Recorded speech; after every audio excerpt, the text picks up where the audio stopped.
This segment of Naperville Sports Weekly is brought to you in part by the Daily Herald. First off, guys, thanks for taking the time to sit down with us. Jared, what's it been like playing with the guy by your side right now? You guys have been together quite a bit the last 4 years. Well, starting from middle school, when I used to come to his camps all the time, I began to know him better at that age. So I knew as I got to high school, I was going to be with him a lot, spend a lot more time with him. And ever since I got moved up onto varsity as a freshman, I began to know more of him as a coach and know like what type of plays he runs and more offense and stuff like that. So as I became older, sophomore, junior, and senior year, me and him became a lot closer, and it was just a lot easier to play the game. What are some specific things, on how that relationship kind of blossomed for you guys, kind of moving forward as you got older? Well, the relationship is definitely important. You don't want to play for somebody that you don't like, or it's probably not going to go well. So you want to make sure that you like the coach, and I definitely like Coach Weemer, and it just made the process a lot more easier and playing the game and also just going through college and stuff like that. He helped me out a lot, and he was just always there for me. Jared Brownridge, a coachable kid, I would imagine? Yeah, very much so. Just, on the court, obviously phenomenal, but the thing I tell a lot of people, such as yourselves, the media, is he's also an outstanding person off the court, and I think that's just as important or more important. And his parents have done a great job raising him. But on the court, it goes by fast. And like I told those guys, they came in freshmen, and it went by quickly for those guys playing. But, every year we told him he had to do something different. He was kind of a shooter coming in as a freshman, sophomore. And Coach Daniels, I think, also deserves a lot of credit for helping his game evolve what it did. And we said, hey, you got to increase your range this summer, so he would work on that. Hey, you got to get off the dribble some. He would work on that. So very, very coachable, and it showed, over his career, what kind of player he was. How would you compare, maybe coming in first time as a full season on varsity as a sophomore to kind of seeing the way things went down through a senior season? Well, I think all kids when they come in is an adjustment. From going from sophomore basketball to varsity is a big jump. And he handled that pretty well, and mostly if it's the speed of the game, and you're going to get better defenders coming at you. And so he had to deal with that his whole career. I mean, every game, people knew who he was on the floor, and he was on the scouting reports. He was on the locker room boards, number 23, lock him down, get after him. So he had to deal with that every game, and I thought he handled it really, really well and showed that he's a really good player. Jared, what was that like kind of coming in as a sophomore? I know we didn't know too much about you in the early going, but I remember by the Christmas tournament, we see you drop 15 points in the first half against Brooks, and from there, you kind of seemed comfortable after that. In the beginning, when nobody knew about me, that was a good time for me because I could do whatever I want. Nobody had a scouting report on me or anything, so I can go out here and try to get points without people guarding me that tight. But the biggest adjustment was the speed of the game, and I had to get used to that quick. But as the sophomore year began to go on, I got used to it, and I knew people were starting to key in on me after that Brooks game, as you said, after I started hitting all those threes. They knew I was a shooter, so that's when I started expanding my game after that, getting to the bucket and things like that. Coming into conference play, like maybe this year, I would imagine you got some of the same guys guarding you. Did it kind of go in reverse in figuring out how some of these guys are going to defend you? Yeah, definitely. Like I knew somebody from Mateo, like Trayvon, I knew he's going to guard me tight, run around with me, not get tired at all. So I began to know defenders very well, and that helped me on the court because I knew what to do, what moves to do, if I had to pump fake and get them in foul trouble. So it all helped me out in the end. Steve, in your 8 seasons here, Jared finishes as the second all-time career scoring leader. Where would he rank in players that you've coached? Well, at the high school level, I coached 2 years in high school before. Then I was gone doing college for a while, then back. He's definitely the best high school player I've ever coached. We had some good ones here, but he's definitely the best. And it was a joy. And sometimes I tell the coaches, we kind of look around each other and go, man, check this out. I mean, we caught ourselves going, wow, just watching. So coaching him sometimes because he was such a fun kid to watch, and he was so good and so smooth at times. And he's got one of the best shots I've ever seen as a player. And his best basketball's yet ahead of him. He's going to be a tremendous, tremendous college player. And I wish he wasn't going so far away because I wouldn't be able to see him play. But maybe I can talk my wife into flying out to California for a weekend and watching him. But we'll catch him on TV a lot, and he's got an outstanding career ahead of him. And he obviously had a great high school career, but yeah, he was one of the best. The rivalry games, especially with the addition of Mattia a couple of years ago on Nequa, you guys have had some great games with both of those teams. Steve, what was it like kind of coaching in those games these past 8 years, especially when we've seen ones that have come down to wire like they have even up until regionals this year? They are a lot of fun. The good part about it is Coach Sutton and Coach Vose are great coaches and good people. And so we had a nice time against each other. Obviously when we're competing, we're going after it, but before the game we're visiting, after the game we're visiting, and they're outstanding coaches and young men. And the kids, I think, games elevated. I think you got the best out of both teams when they competed, and we won some, we lost some, but it was a lot of fun and extra energy in the gym because the students come out to those games. So it was electric and enjoyable. Obviously, wish we could have won that last one, but that happens to everybody. At some point in time, your last game gets played. But again, electric and a lot of fun, and I thoroughly enjoyed those games. I enjoyed other games too, but those are a little special. What was it like on the court as a player in those, Jared? Well, I give a lot of credit to the fans because they make the rival continue. And being on the court, it was just, you could tell there was electricity in the room. Like you couldn't hear Coach yell plays out on the court. So sometimes we'd just be out there, we'd have to call it ourselves. So definitely my adrenaline was going, and you tend to do things in the beginning that you shouldn't do because you're so pumped up. So that happened. But I think you get the best out of our guys, and we definitely play our hardest, diving on the floor and things like that. So it's always a game to look forward to because you definitely have respect for the other coaches. When it came to guard play, seeing you and Jabari Sandifer on the floor at the same time, that was pretty fun. I imagine those battles got pretty intense? Yeah, they did get pretty intense. Me and him used to play on the same AAU team with Illinois Attack, so me and him know each other very well, and we're good friends. So even when we're just playing at the YMCA, we're always it's always a battle between us two. So we knew on the court it was going to be a battle, and then after that, we're just back to our friendship. Another guy that you're pretty close with and played on the court with quite a bit, Brian Jefferson. What was it like playing with a guy that eventually, kind of grew into his body as he continued to get taller? I would imagine having an athletic running mate like him was pretty nice. Yeah. It was very nice to have him. It's always nice to have him as a partner because even when my shot was off I knew I could go to him whenever I needed, and he'd be there to contribute. And just watching him grow up, I knew he was going to be a good player. And I knew I was never going to give up on him or anything like that, but he became a tremendous player in high school, and it was fun playing with him. What's one thing that we may not know about him that you think you might find interesting?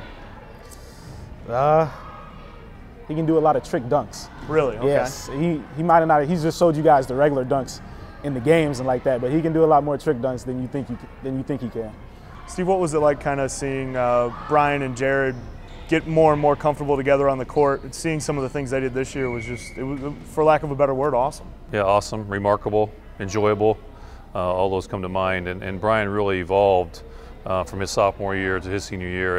And really, I think, and Jared would attest to this, he kind of relieved some pressure off Jared because Jared was the key guy, and Brian started, averaging 15 points a game and really had a tremendous second half of the season. And I think that really helped Jared's game too because it's kind of more of a 1-2 punch now versus just one guy. And Brian just did a heck of a job, especially the second half of the senior year.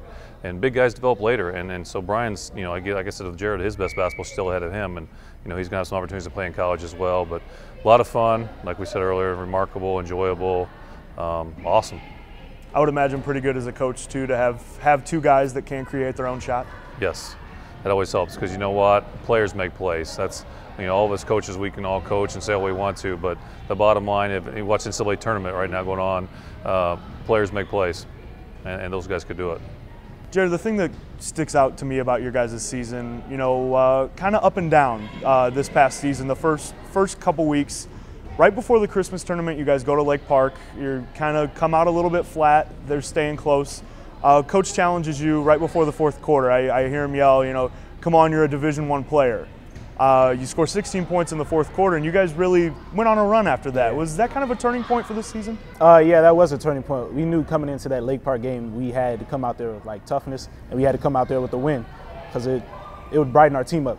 So in the beginning, the first half, we were kind of flat, but we weren't doing too bad, but we were flat. And then towards the second half, Coach challenged me and our team by coming out there in the fourth quarter and giving it all we had because we knew it was going to be a battle down the stretch. And I think me and as a team, we came out there and did all we could, and we showed our toughness that night. When you said that in the huddle, did you expect 16 points in the fourth quarter? Yeah, I did, and I knew he was capable of doing so. And sometimes you got to use different forms of motivation as a coach, and he can take it. I've patted him on the back and I've jumped him. And at that point in time, I knew I needed to jump him a little bit and challenge him. And of course, he rose to the occasion. I knew he would. I knew he would. Steve, you announced last week your intention to step down, still be a teacher here at Waubonsie, but coach your two young boys. You seem like this is the right time for you? Yeah, I said earlier, and I think it's in the paper, I've done it 20 years, including the year I student taught, which was a lot of fun. And I've had a great career, enjoyed it, and I really wanted to go out with a good group of kids. And what a better way to go out with Jared, Brian, and Gary, and Dylan, Javaris, and Eric, and they were just a good group of seniors. I've thoroughly enjoyed those guys, so I want to have that positive taste in my mouth as I decide to move on to the next chapter. And you're right, I have two young boys. I want to spend time with them, and I'm hoping they can shoot it like this guy. If that'll be a lot of fun if they can. But and hope they have better athleticism than me. But that's what I'm looking forward to the next chapter, and we'll see what holds with that. When you look back at your 8 seasons as the head coach here, what are some things that come to mind? Well, you know what? We all talk about wins. That's always fun to win and win some of those rivalry games, that kind of thing. But I think more importantly is just the camaraderie you get with your coaches, with the great athletes such as Jared and Brian, and that relationship then sustains. You get lifelong friends then, and former players still have conversations with on a regular basis. So that's what I'll miss, but I'll take away from, and that'll always be there. So the wins are important and they're fun, but it's the other things I think that are more important. That the life lessons that you get to hopefully teach the kids and they take with them, and the relationships and friendships you build, I think are the more important. Jared, what are you going to remember from being with Coach Weemer so much these last 3+ seasons? Definitely the relationship that we build over the years. Just knowing him as a coach, hanging out with him outside of the court and on the court, just getting to know him as a better person, and just becoming very close throughout the season. Now you've had about 2 weeks to kind of relax and just be a regular senior, but you told me workouts start tomorrow for Santa Clara. Why'd you choose the Broncos? There was a lot of schools that recruited me from the Missouri Valley in the beginning, and then some other schools from other conferences that started coming into play. But throughout the process, I just wanted to make sure that I took my time and made the right decision. So I waited for a little while, and I saw how things were going, and I got a chance to visit all the schools that I was thinking about. And when I went out to Santa Clara and got to talk with the coach and get introduced to the players and just become aware with the environment, when I came back, me and my coach and my parents, we sat down and we talked about it, and we had a thorough discussion about it, and it was just the right decision for me. What do you think you need to do to kind of get ready to for when the next season starts come October? Well, definitely just keep training, get stronger and get faster. I talked with Coach Weemer, my parents, and then some of my other coaches that I've had over the years. They've told me that it's not going to be easy going in there as a freshman, of course, but they told me that they have the confidence in me, and that they know if I keep working hard like I'm supposed to, keep the hard work ethic, and just going there with a positive attitude, that I can be good at Santa Clara. Coach, you've been around him quite a bit. What's the scouting report for some of these opponents of Santa Clara? You think to try to contain Jared here these next couple of years? You better not leave him open, because if you leave him open, he's going to knock it down. So I'm excited to watch him play. He's going to be really good, and he will continue to work on his game. He's going to get stronger. He's going to do whatever it takes, both on in the class and on the court. So it's going to be fun. I'm excited to watch him, and I can say that's my guy right there. So it'll be fun to watch him, and he's going to be a really good player. And those guys better be ready to guard him, because he can do a lot of things besides shoot too. But don't leave him open, I can tell you that. Any pieces of advice for your senior? I know you still got some time with him here in the school, but yeah, he'll be over at my house still before gets out. He's got to play some Xbox with my kids and hang out, maybe in the pool this summer too. So he's not going to be a stranger. And yeah, I'll ask him how workouts are going, and what he thinks he needs to do, and I'll give him my advice and my opinion. But Jared's a really smart young man, and he knows what he's got to do, and he'll do whatever he's got to take. So I'm not worried about that. He's going to be great. Jared, when you look back on your time here at Waubonsie, on the basketball court, I know you still have some time here left as a student, but what are some things that come to mind, or favorite memories, playing Warrior basketball? Definitely the Brooks game is the first that comes to mind. Coming out, hitting 5 threes in the beginning, and seeing the opposing coach saying, "Why are you leaving them open?" Or like they didn't even know about me. So that was just a very fun game to think about. Yep. I'd say also the Eisenhower game, playing with when I was a sophomore on the team too. That was just an up and down game. We almost got to 100 points that game, I think it was. So that was just a fun game to remember.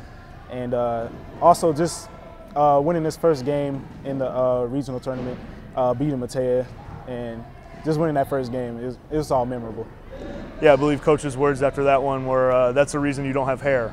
Coaching in a game like that, right? You know, that happens sometimes, and as we see with the NCAA tournament, same thing with high school.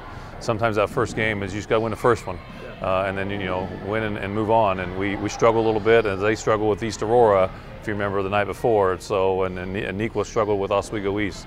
So that happens, and when it's tournament time, anything can happen. So, but I was happy and I was proud of our guys that they got it done, because we struggled winning the first game a couple years in a row. So it was kind of nice to see that happen, and then obviously we had to play a great team in Nequa, and they got us. So obviously they were a better team than us. They got us 3 times, and they ended up going on and having an opportunity to go play against Bennett, and they had a nice run themselves. Obviously they're a very quality team. Well, guys, thank you for taking the time. Jared, good luck in your future endeavors. Steve, good luck with the youth basketball and figuring out new offensive and defensive sets. That'll be fun. Thanks for the time. We appreciate it. I appreciate it. Yep.